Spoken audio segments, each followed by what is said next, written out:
Assalamualaikum warahmatullahi wabarakatuh. Waalaikumsalam warahmatullahi wabarakatuh. Oke, selamat pagi semuanya. Pagi. Bagaimana keadaannya hari ini? Alhamdulillah baik. Oke, semuanya sehat ya. Oke, seperti biasa sebelum memulai pembelajaran, marilah kita berdoa bersama. Untuk ketua kelasnya tolong dipimpin. Sebelum memulai pelajaran hari ini, mari kita berdoa. Doa selesai. Ya, setelah membaca doa bersama, tentunya saya akan mengabsen siswa-siswa sekalian di kelas 7B ini. Oke, untuk nomor absen pertama, Tania. Saya Bu. Ya. Kedua, Tiara. Saya Bu. Oke, semuanya hadir ya. Oke, setelah mengabsen, tentunya kita masuk ke materi pembelajaran yang akan kita bahas nantinya di pertemuan kita kali ini. Untuk materi yang akan kita bahas adalah tentang konsep akidah. Ada yang tahu apa itu akidah? Tidak. Oke, akidah ini adalah berhubungan juga dengan tauhidan, yaitu keyakinan atau keimanan terhadap adanya Allah, termasuk kita mengetahui adanya wujud Allah, sifat-sifatnya, nama-namanya, dan juga perbuatannya. Oke, untuk mempelajari sesuatu tentunya kita mengetahui manfaatnya, bukan? Manfaat dari mempelajari konsep akidah ini adalah untuk membentuk karakter seseorang ini berakhlak yang mulia sesuai dengan ajaran Islam tentunya, dengan berdasarkan berakhlak karimah, karimah. Oke, berikut beberapa yang akan kita bahas bersama. Tentunya kita akan mengenali pengertiannya terlebih dahulu, kemudian ruang lingkup akidahnya, lalu ada juga dasar-dasarnya, kemudian tujuan, fungsi, dan juga perannya. Lalu ada juga fase-fasenya, kemudian kedudukannya, lalu ada sumber, metode, dan cara pengambilan akidah Islam. Adapun juga hubungan antara akidah dan juga syariat, dan yang terakhir adalah bagaimana cara mengetahui metode dalam mengajarkan akidah itu. Oke, untuk yang pertama, silakan baca pengertiannya, pengertian akidah Islam. Untuk Tiara, coba baca pengertiannya. Akidah berasal dari perkataan bahasa Arab. Akidah yang berarti ikatan. Oke, seperti yang sudah dikatakan oleh Tiara ya, pengertian akidah itu berasal dari perkataan bahasa Arab yang berarti ikatan. Dan akidah ini dalam ajaran Islam atau yang disebut dengan Al-Aqidah Al-Islamiyah ini merupakan keyakinan atas sesuatu yang terdapat dalam apa yang disebut dengan rukun iman. Sebagaimana yang kita ketahui, rukun iman itu ada 6 ya. Dan coba Tania sebutkan apa saja rukun iman.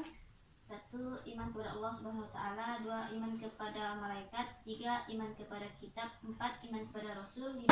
Iman kepada hari akhir. 6. Iman kepada qada dan qadar. Ya, benar sekali apa yang sudah dikatakan oleh Tania tadi. Rukun iman ada 6 ya kan.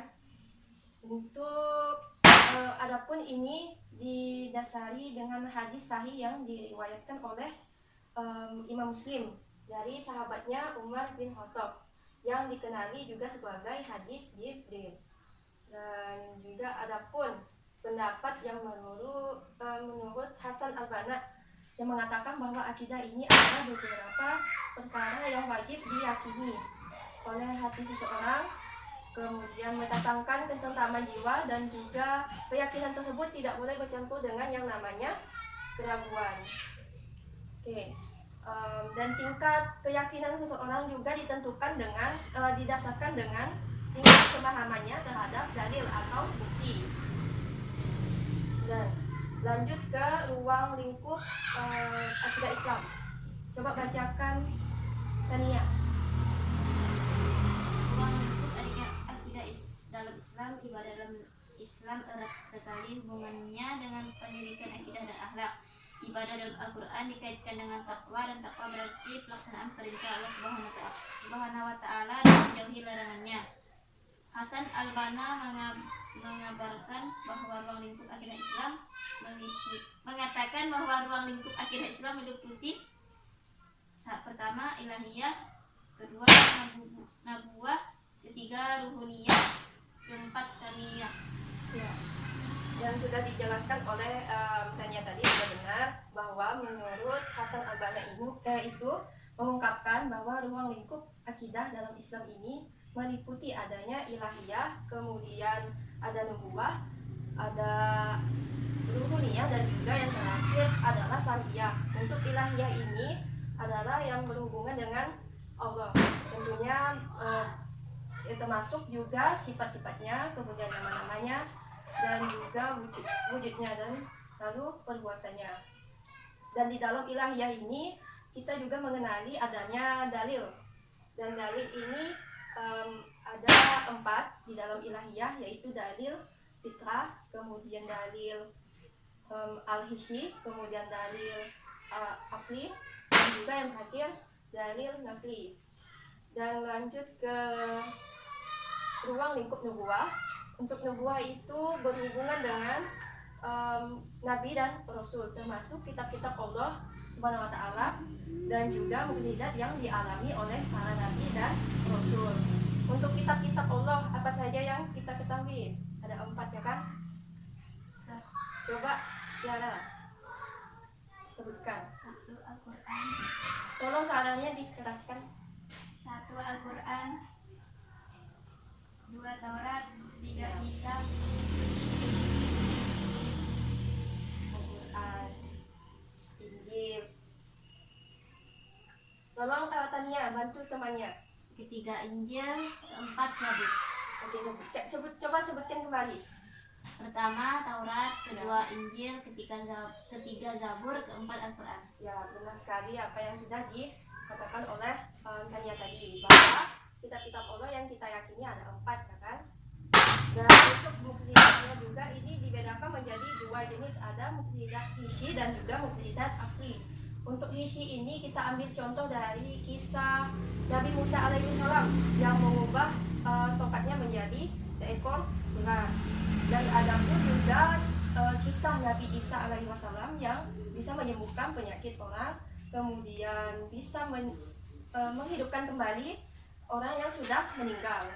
Dan untuk mukjizat akli ini kita ambil contoh dari kisah Nabi Muhammad SAW yang menerima wahyu berupa Al-Quran.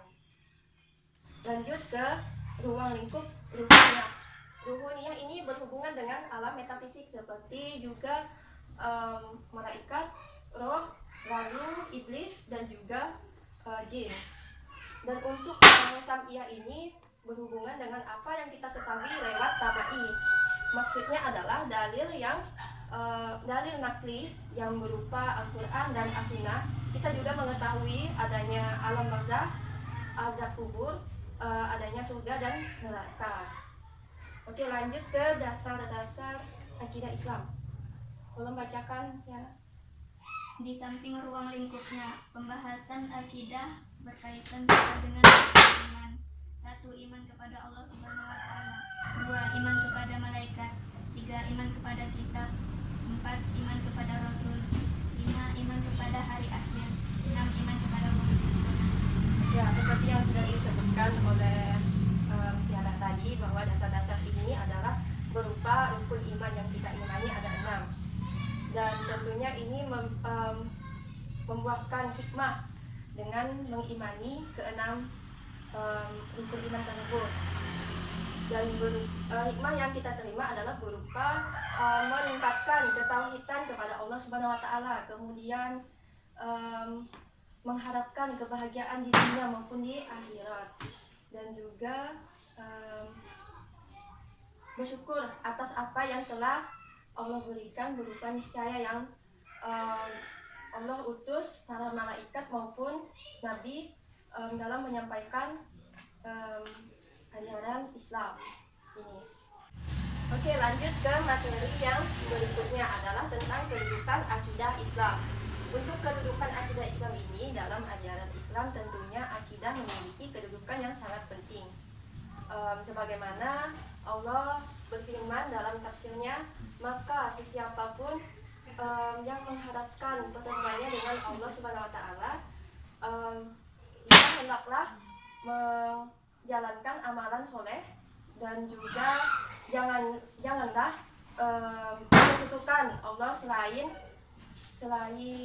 sesiapapun, dan barang siapa yang menyekutukannya maka dia tergolong ke orang yang rugi.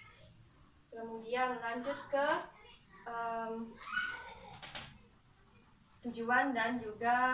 tujuan, fungsi dan peran akidah Islam. Untuk Tiana tolong bacakan tujuannya. 1. Untuk mengikhlaskan niat dan ibadah kepada Allah satu-satunya. 2. Membebaskan akal dan pikiran dari kekacauan yang timbul dari kosongnya hati dari akidah. 3. Ketenangan jiwa dan pikiran, tidak cemas dalam jiwa dan tidak goncang dalam pikiran. Oke, itu tadi dia tujuan akidah Islam. Lanjut ke fungsi dan peran akidah Islam. Pesannya tolong bacakan. Fungsi akidah Islam diantaranya yaitu 1. Sebagai fondasi untuk mendirikan bangunan Islam. 2. Merupakan awal dari akhlak yang mulia. Jika seseorang memiliki akidah yang kuat, pasti akan melaksanakan ibadah dengan tertib, memiliki akhlak yang mulia, dan bermuamalah dengan baik. 3. Semua ibadah yang kita laksanakan jika tanpa ada landasan akidah, maka ibadah kita tersebut tidak akan diterima. Sedangkan peran akidah dalam Islam meliputi 1. Akidah merupakan misi pertama yang luar para Rasulullah. 2. Akidah yang benar dibenarkan kepada setiap alam.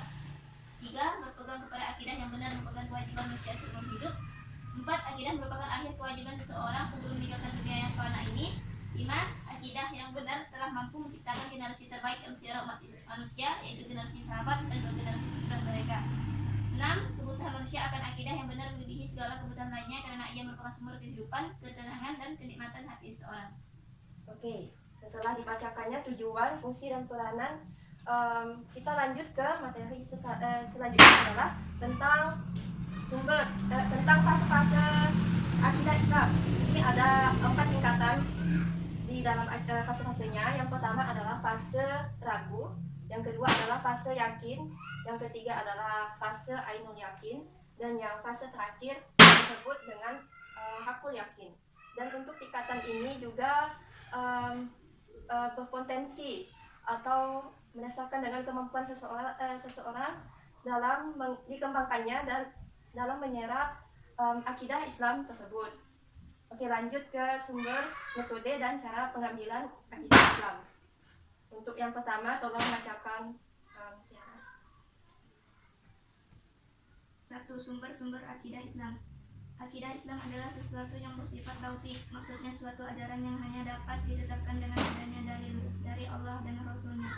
Maka sumber ajaran akidah Islam adalah terbatas pada Al-Quran dan Sunnah saja. Oke, itu tadi ya sumber akidah Islamnya. Kemudian lanjut ke metode. Kedua, metode memahami akidah Islam dari sumber-sumbernya menurut salaf salih. Generasi para sahabat adalah generasi yang dinyatakan oleh Rasulullah sebagai generasi terbaik kaum muslimin.